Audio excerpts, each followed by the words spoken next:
আসসালামু আলাইকুম সম্মানিত দর্শক। বাংলাদেশে মেটিকুলাস ডিজাইনের মাধ্যমে একজন বিশ্ব মোড়ল এসেছিলেন। তাকে এভাবে প্রচার করা হতো, তিনি বিশ্ব মোড়ল, বিশ্বমানের মানুষ, তিনি বিশ্ব খেলোয়াড়, তিনি আন্তর্জাতিক মানের খেলোয়াড়। ছোটোখাটো খেলা তিনি খেলতে পছন্দ করেন না, তিনি বিশ্ব দরবারে খেলাধুলা করেন। বিশ্বের সবচেয়ে বড় বড় শক্তিধর রাষ্ট্রের প্রধানের সাথে তার ওঠা বসা। আমি ডক্টর ইউনূসের কথা বলতেছি। তার আমলে অনেকগুলো বিশ্ব রেকর্ড হয়েছে বাংলাদেশে, সেগুলো নতুন করে আর নাই বললাম। তিনি তো এখন বর্তমানে ক্ষমতায় নাই, কিন্তু বর্তমান সরকারের আমলেও সে বিশ্ব রেকর্ড বলতে পারবো না, তবে দেশের ইতিহাসে রেকর্ড গড়তেছে বিভিন্ন বিষয়গুলো। জানি না এটার মাত্রাটা কোন পর্যায়ে গিয়ে দাঁড়াবে, তবে বর্তমান পরিবেশ পরিস্থিতি দেখে মনে হইতেছে ওই ঘুরে ফুরে মানুষ শেখ হাসিনার কথাই স্মরণ করতেছে। শেখ হাসিনার কথাগুলো মানুষের স্মরণে আসতেছে, ভাবতেছেন, এবং মানুষ আফসোসও করতেছেন অনেকাংশে। সে বিষয়ে আসবো, তার আগে আপনাদেরকে একটা তথ্য দেই। আপনারা অবশ্যই এর আগেই ইতিপূর্বে আপনারা এই বিষয়গুলো জানেন, তারপরে আপনাদেরকে বলি। দেশে 10 ঘন্টার ব্যবধানে সর্বোচ্চ, মাত্র 10 ঘন্টার ব্যবধানে সর্বোচ্চ 3757 মেগাওয়াট লোডশেডিংয়ের রেকর্ড হয়েছে। এটা রোববার বেলা 3টায় 3671 মেগাওয়াট লোডশেডিংয়ের পর সোমবার রাত 1টায় এই নতুন রেকর্ড হয়। মানে রোববার বেলা 3টায়, মানে দুপুর 3টায় 3671 মেগাওয়াট লোডশেডিং, মানে দেশের ইতিহাসে সর্বোচ্চ। ঠিক মানে তারিখের হিসাব করলে তার পরের দিন, মানে আপনি যদি বলেন রোববার দিবাগত রাত্রি 12টা বাজার পরে তো সোমবার হয়ে গেল। রাত 11টায় সেই দিনের বেলার রেকর্ড ভেঙে 3757 মেগাওয়াট লোডশেডিংয়ের রেকর্ড করছে। এখন এই তথ্যটা আমরা সবাই জানি। বাংলাদেশের কতগুলো বিদ্যুৎ কেন্দ্র অলরেডি বন্ধ হয়ে গেছে, জ্বালানি সংকট। এখন অনেকে বলতেছেন খাম্বা আছে, বিদ্যুৎ নাই, সিলিন্ডার আছে, গ্যাস নাই, ট্যাঙ্ক আছে, পানি নাই। এই কথাগুলো অনেকে এখন বলতেছেন। আমি আবার কয়েকটা নিউজও দেখলাম, সেই নিউজে দেখলাম যে অলরেডি বাংলাদেশের বেশ কয়েকটি জায়গাতে রাস্তায় হেরিকেন মিছিল হয়েছে, মশাল মিছিল হয়েছে, এবং রাস্তা অবরোধের মতো ঘটনা ঘটেছে। বিদ্যুৎ নাই, গ্যাস নাই, পানি নাই, জ্বালানি নাই, এই বিষয়গুলো নিয়ে এরকম ঘটনা ঘটেছে। এখন যেভাবে এটা দ্রুত গতিতে যাচ্ছে, ভাবুন যে একটা রাষ্ট্রে যদি এরকম, আবার একটা ভিডিও ফুটেজ ভাইরাল হয়েছে দেখলাম, সেখানে একজন বিদ্যুৎ অফিসে চাকরি করেন কর্মরত কর্মচারী, তিনি একটা ভিডিও করছেন। মানে যখন লোডশেডিং দেওয়া হয়, যে লাইনে লোডশেডিং, সেই লাইন থেকে অনেক ফোন আসে, কখন বিদ্যুৎ দেবেন, কয় ঘন্টা পরে দেবেন, কেন বিদ্যুৎ নাই, এই ধরনের নানান প্রশ্ন জবাব খোঁজার জন্যই বিদ্যুৎ অফিসে ফোন দেওয়া হয়, মানে যিনি ডিউটিতে আছেন তার কাছে ফোন আসে। তিনি ক্যামেরা চালু করে আছেন, ভিডিও ধারণ করছেন। তিনি বলতেছেন যে 1 ঘন্টা বিদ্যুৎ পাবেন, 1 ঘন্টা লোডশেডিং হবে, যে পর্যন্ত এই সমস্যাগুলোর সমাধান না হবে। তাতে আপনার 3টা 5 মিনিটে লোডশেডিং দেওয়া হয়েছে, আপনার 4টা 5 মিনিটে লোডশেডিং আবার বিদ্যুৎ পাবেন, মানে ঠিক 1 ঘন্টা পরে পাবেন। তাইলে 24 ঘন্টার মধ্যে যদি 1 ঘন্টা বিদ্যুৎ আছে, 1 ঘন্টা না থাকে, তাহলে নিঃসন্দেহে 12 ঘন্টা অর্ধেক সময়, মানে দিনের অর্ধেকই, দিন রাত 24 ঘন্টার অর্ধেকই বিদ্যুৎ নাই। ঠিক আছে, এখন আপনি ভাবুন যে একটা রাষ্ট্রে বিদ্যুতের সংকট, এরকম লোডশেডিং, ভয়াবহতা, তাহলে যখন বিদ্যুৎ থাকবে না তখন আলো থাকবে না। আপনি শুধুমাত্র বাল্বের আলো বললে চলবে না। কোন দিকে? অর্থনীতির দিকে ধরেন। বাংলাদেশে কতগুলো শিল্প কলকারখানা আছে বিদ্যুৎ এবং গ্যাসের উপর নির্ভর করে, ওইগুলো বন্ধ থাকবে।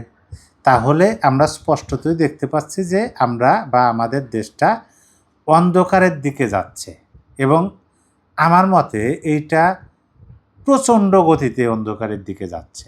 এখন এই যে অন্ধকারের দিকে যাচ্ছে, আমি সফলতা ব্যর্থতার বলবো, ওই কথা ওদিকে যাব না যে বর্তমান সরকার কতটুকু ব্যর্থ, কাকে দায়িত্ব দিলেন, তিনি এর আগেও তো এরকম অভিযোগে তার বিরুদ্ধে ছিল, তিনি ব্যর্থ হয়েছিলেন, সেই বিষয়গুলো আমরা আলোচনা না করি।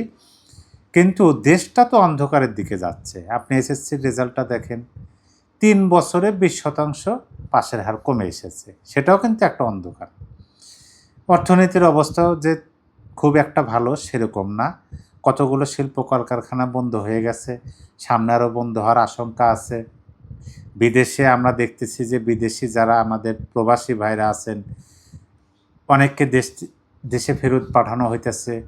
মানে বিদেশে যে শ্রম রপ্তানি করব সেটাও বন্ধের মানে সীমিত হয়ে আসতেছে। এই সকল কিছু মিলে কিন্তু অন্ধকারের দিকে যাচ্ছে। এখন আওয়ামী সভানেত্রী শেখ হাসিনার একটা বক্তব্যের কথা আমার মনে পড়ে গেল, আপনাদের মনে পড়ে কিনা যায় না। তিনি প্রায়ই বলতেন, তিনি যখন প্রধানমন্ত্রী ছিলেন তখন তো তিনি প্রধানমন্ত্রী হিসেবে খুব ঘন ঘন সংবাদ সম্মেলন করতেন, সাংবাদিকদের সাথে কথা বলতেন, সাংবাদিকরা প্রশ্ন করতেন, তিনি প্রশ্নের জবাব দিতেন। বিভিন্ন বিষয় সরকার প্রধানের মুখ থেকে আমরা শুনতে পেতাম। তিনি প্রায়ই বলতেন যে ওরা, নাম বলতেন না, তিনি ওরা বলতে বোঝানোর চেষ্টা করতেন যে আওয়ামী লীগের বিরোধী যারা আছেন, প্রতিপক্ষ যারা আছেন, বা সেই সমস্ত ব্যক্তিদেরকে বোঝাতেন। শুধু ওরা বলতেন যে ওরা দেশটাকে আবার ভিক্ষুকের জাতিতে রূপান্তরিত করতে চায়, ওরা দেশটাকে আবার অন্ধকারের দিকে নিয়ে যেতে চায়, অন্ধকারে ধাবিত করতে চায়। এই ধরনের কথাবার্তা কিন্তু আমার মনে হয় যে রাজনৈতিকভাবে সচেতন ব্যক্তি, মানে রাজনৈতিক খোঁজখবর রাখেন, তাদের অজানা নয়, অশোনা নয়, তারা শুনেছেন এই কথাগুলো আওয়ামী সভানেত্রী বলতেন। ডক্টর ইউনূসের আমলে আমরা দেখলাম যে তিনি ক্ষমতা থেকে যাওয়ার আগে আগে পুরো জাতিকে জালিয়াতিতে চ্যাম্পিয়ন হিসেবে ঘোষণা করে দিয়ে গেলেন যে বাংলাদেশে আর কিছু থাকুক না থাকুক, জালিয়াতিতে চ্যাম্পিয়ন। অথচ তিনি নিজেই সেটা করেছেন, তিনি সেটার জনক বলা যায়।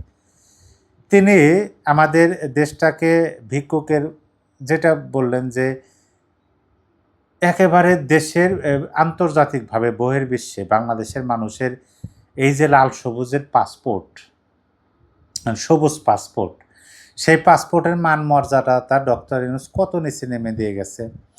মানুষ নাক ছিটকায় বাংলাদেশের মানুষকে দেখলে। এরকম ঘটনা কিন্তু ডক্টর ইউনূসের শাসনামলে ঘটেছে। তার মানে কি ভিক্ষুকের জাতি মিলেন এখন কি হচ্ছে, অন্ধকারের দিকে যাচ্ছে। তাহলে কি বর্তমান সময় এবং ডক্টর ইউনূসের সময় যারা রাষ্ট্র পরিচালনা করেছেন তাদের ইঙ্গিত করে শেখ হাসিনা এই কথাগুলো বলতেন? মানে এখন সাধারণ মানুষ এই কথাগুলো মনে করতেছে। আর একটা বিষয়, লক্ষণীয় বিষয় আমি আপনাদেরকে বলি, মানুষ কেন সহ্য করতে পারতেছে না? আগে তো বিদ্যুৎ ছিল না, মানুষ প্রচণ্ড গরমে রাত্রিবেলায় যখন ঘুমাইতো তখন বিছানা ভিজে যেত শরীরের ঘামে, মানে এই পরিমাণ হাত পাখা দিয়ে বাতাস করা, মানে একটা মানুষ বাহিরেও ঘুমাইতো, এরকম একটা পরিবেশ পরিস্থিতি, বিদ্যুৎ ছিল না। কিন্তু মানুষ যখন সুবিধাটা পাওয়া শুরু করছে, যে সারাদিন পরিশ্রমের পরে বাসায় গিয়ে ফ্রেশ হয়ে ফ্যানের বাতাসে বসে খাওয়া দাওয়া করতে পারতেছেন, বিদ্যুতের আলোতে লেখাপড়া করতে পারতেছেন, অফিসের কাজ করতে পারতেছেন, এসি চলতেছে, এই যে সুবিধাগুলো। এবং পাশাপাশি দেখেন বাংলাদেশে কতগুলো অটো আছে, ব্যাটারি চালিত অটো, সেই অটোগুলো বৈদ্যুতিক চার্জের মাধ্যমে চলে। তারা কত উপার্জন করতো। এই যে সমস্ত বিষয়, শিল্প কলকারখানা থেকে শুরু করে সকল ক্ষেত্রে কিন্তু এটার প্রভাবটা পড়ে। এইটা মানুষ অতি অল্পতেই রাজপথে নামতেছেন। এই কারণে এটা আমার মনে হয়, আমার ধারণা, যে যখন কেউ সুযোগ সুবিধা পাইতেন এবং সেটা থেকে এখন বঞ্চিত হচ্ছেন, নিজেরা নিজেদের অর্থ খরচ করে সেই সুযোগ সুবিধা নিতেন এবং এখনও নেবেন, কিন্তু তারা পাচ্ছেন না। টাকা আছে কিন্তু পাচ্ছেন না। তখন মানুষ কিন্তু অতি অল্প সময়ের ব্যবধানে তারা অতিষ্ঠ হয়ে পড়বেন, ক্ষিপ্ত হয়ে পড়বেন এবং তারা রাজপথে নামবেন বলেই রাজনৈতিক বিশ্লেষক বা অর্থনীতিবিদ যারা আছেন তারা কিন্তু এই কথাগুলো বারবার বলতেছেন। তো যাই হোক, এখন আমরা দেশের মানুষ, বাংলাদেশের মানুষের সকল কিছুই সহ্য করতে হয়, মেনে নিতে হয়, কারণ এগুলো অতীত থেকে চলে আসতেছে। দেখি বর্তমান সরকার আবার কি বলবেন। সরকারের পক্ষ থেকে বলা হয় যে হয় বলতে হয়েছে অলরেডি, যে সমস্যা উত্তরণ অতি অল্প সময়ের মধ্যে হচ্ছে না। মানে এইটা কি আরও মানুষের মনকে ভার করে দেওয়া, মানুষের মধ্যে চিন্তা যেন তারা করে সেইটা তৈরি করা, এই বিষয়গুলো এই কথাগুলো না বললে কি হতো না? চেষ্টা করতেছে করুক, মানে তারা যে পারবে না এইটা তারা অতি অল্পতেই স্বীকার করে নিচ্ছেন, যে সমস্যা সমাধান হচ্ছে না। আবার দুঃখ প্রকাশও অনেকেই করতেছেন, দেখলাম যে তারা বলতেছেন যে তাদের কপালই নাকি খারাপ, তারা এমন একটা সময় রাষ্ট্র ক্ষমতায় আসলেন যে সময়টাতে এরকম একটা যুদ্ধবিধ্বস্ত একটা পরিস্থিতি চলতেছে, এরকম জ্বালানির সমস্যা, এই যে বিষয়গুলো কি বলে, এই বিষয়গুলো হচ্ছে নিতান্ত নিজেদের ব্যর্থতার পরিচয় দেওয়া। নিজেরা যে পারতেছেন না, নিজেরা যে ব্যর্থ, সেইটা স্বীকার করা এবং বাস্তবতা। যদি সত্যিকার অর্থেই ব্যর্থ হন তাহলে সেটা খোলামেলাভাবে বলা উচিত। এবং কেন ব্যর্থ হবেন? বলা হইতেছে টাকা আছে তারপরে পাওয়া যাচ্ছে না, কেন? বিগত সরকারের আমলে তো যুদ্ধ চলেছে, এরকম সমস্যা তো হয়নি। এই প্রশ্নগুলো তো দেশের মানুষ করতেছেন, করবেন। প্রিয় দর্শক, এই বিষয়ে আপনার কিছু বলার থাকলে কমেন্ট বক্সে লিখে জানিয়ে দিতে পারেন।